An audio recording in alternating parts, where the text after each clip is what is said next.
블랙핑크의 신곡 핑크베놈이 큰 흥행을 하자 중국이 당황하기 시작했습니다. 중국 시장을 배제하고 만든 뮤비가 전 세계인들의 열렬한 환호를 받고 있기 때문인데요. 어떤 일인지 같이 알아보겠습니다. 블랙핑크가 전 세계를 핑크색으로 물들였습니다. 서울의 남산타워나 일본의 도쿄타워 등 세계 주요 도시의 명소를 분홍색 조명으로 물들였습니다. 이번에 나온 핑크베놈이 29시간 만에 1억 뷰를 돌파했습니다. 이는 K-팝 걸그룹 중에 최단 기록입니다.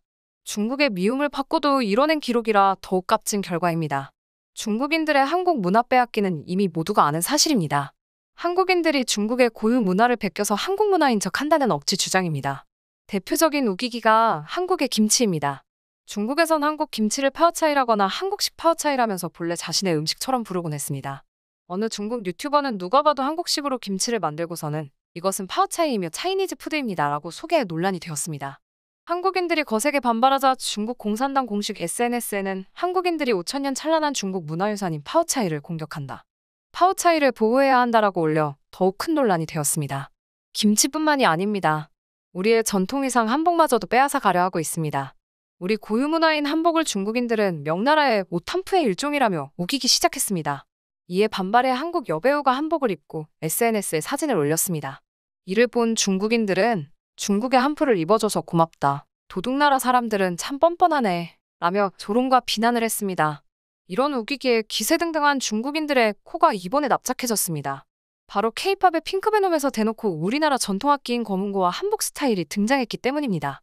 전 세계가 아는 K-팝 그룹이 한국 문화를 선보이면서 이것이 한국의 고유 문화이다라는 메시지를 전 세계 사람들에게 알린 겁니다. 이러한 메시지를 담은 뮤비가 수억 명의 전 세계 사람들에게 알려지기 때문에 중국은 불편할 수밖에 없습니다.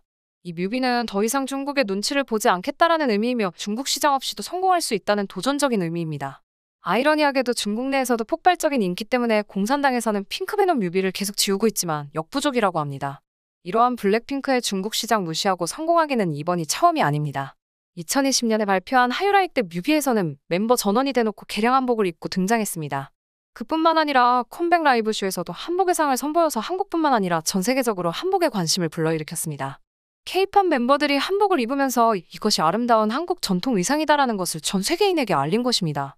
이러한 대놓고 중국 시장을 배제하는 뮤비임에도 11억 뷰를 달성하면서 한복의 아름다움을 전 세계에 알렸습니다.